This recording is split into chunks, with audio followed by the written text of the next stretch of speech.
Jeedimetla 132 division Quthbullapur గ్రామంలోని senior citizens భవనంనందు Quthbullapur Gowda సంక్షేమ సంఘం సీనియర్ సిటిజన్స్ అసోసియేషన్ కుత్బుల్లాపూర్ గ్రామ ప్రజల ఆధ్వర్యంలో నిర్వహించిన అభినందన సభ కార్యక్రమానికి ఎమ్మెల్యే కేపీ వివేకానంద హాజరయ్యారు.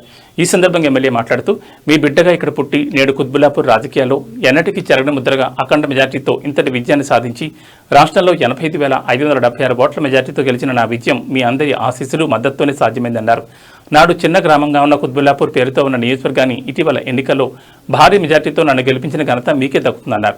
ఇంతటి తన విజయాన్ని అందించిన కుత్బుల్లాపూర్ ప్రజలకు, గ్రామ ప్రజలకు, గౌడ సంక్షేమ సభ్యులకు, సీనియర్ సిటిజన్స్ కు ఎల్లవేళ రుణపడి ఉంటానన్నారు. అహర్నిశలు కృషి చేసి శ్రమించి రాష్ట్రంలో అత్యధిక మెజారిటీతోని గెలిపించిన మనకు కృతజ్ఞతలు తెలిపినటువంటి మన గౌరవ ఎమ్మెల్యే గారికి మరి అభినందిస్తూ, వారికి మనము ఎంత చేసినా తక్కువే అని, ఈ మెజారిటీ ఇంకా రాబోయే కాలంలో ఇంకా మున్ముందు అత్యధికంగా సాధించడానికి ప్రతి ఒక్కరూ కృషి చేస్తారని మా అభిప్రాయాన్ని తెలుపుతూ, మరి మాకు మా గ్రామానికి కుత్బుల్లాపూర్ గ్రామం అంటే ఏదో కాదు అయ్యా, మీ జన్మస్థలము. మీరు మర్చిపోకూడదు, మేము మర్చిపోకూడదు. మేము నీకు ఇంటింటికి తిరిగి ఓట్లు వేయించి అత్యధిక మెజారిటీతో గెలిపించడము.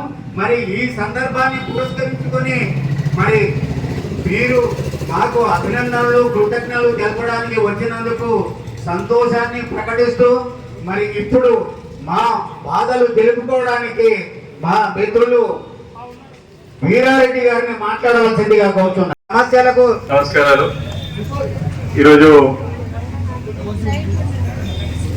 కృతజ్ఞత యాత్రలో భాగంగా ఈరోజు పొద్దున్నే అంగడ్పేట్ గ్రామము, అదేవిధంగా మీనాక్షి ఎస్టేట్, స్ప్రింగ్ఫీల్డ్ కాలనీతో పాటు అటు మన జీడిమెట్ల విలేజ్, అదేవిధంగా జయరాం నగర్, అయోధ్య నగర్లో పర్యటించి కుత్బుల్లాపూర్ గ్రామం రావడం జరిగింది.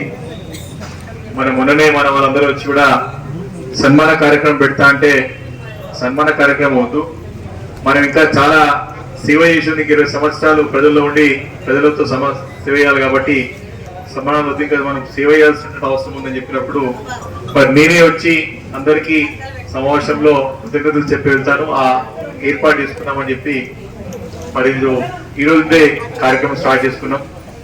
చాలా మంచి స్పందన. ఎందుకంటే మనకి ఎవరైతే నిలబడి కష్టపడి గెలిపించిన వారికి తప్పకుండా వారికి రుణపడి వారికి ధన్యవాదాలు తెలియజేసి, వారికి తప్పకుండా మన యొక్క ధన్యవాదాలు తెలియాల్సినటువంటి అవసరం, బాధ్యత మన పని ఉంది కాబట్టి ఈరోజు ఆ కార్యక్రమం చేపట్టడం జరిగింది. మొట్టమొదటి గెలిచినప్పుడు ఎక్కడికి వచ్చినా ఇక్కడ వచ్చే అవసరం లేదు, కానీ మళ్ళీ మన వాళ్ళు స్టార్ట్ చేద్దామని చెప్పారు కాబట్టి ఈరోజు కార్యక్రమం పెట్టుకొని రావడం జరిగింది. కాబట్టి ఏదేమైనా సరే, మరి నీకు ఎమ్మెల్యే గెలిచిన కొత్తలో చాలా మంది నన్ను అడుగుతా ఉంటే ఏ రకంగా అభివృద్ధి చేస్తారు, ఎట్లా కార్యక్రమాలు చేస్తారు, ఎట్లా ముందుకు పోతారని. ఎప్పుడు ఏదైనా కానీ కుత్బుల్లాపూర్ పేరు మాత్రం నిలబెడతా అని చెప్పిన ఈరోజు వాస్తవంగా మీ అందరూ కూడా ఆశీర్వదించి మరి నన్ను గట్టి మనసుతో అంటే గట్టిగా పట్టుదలతోనే నిలబడి మరి శ్రమించి మరి ఆశీర్వదించడమే కాదు, మన తెలంగాణ రాష్ట్రంలోనే 2023 జరిగిన సారథ్య ఎన్నికల్లో మరి కుత్బుల్లాపూర్ నంబర్ 1 నిలబెట్టారని చెప్పి ఈ సందర్భంగా మనవి చేస్తున్నాను.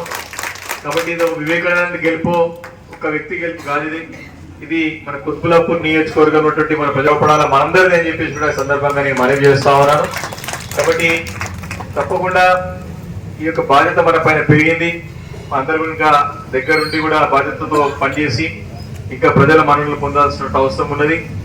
మీకు అందరికీ తెలుసు, గడిచిన 10 సంవత్సరాలుగా అనేక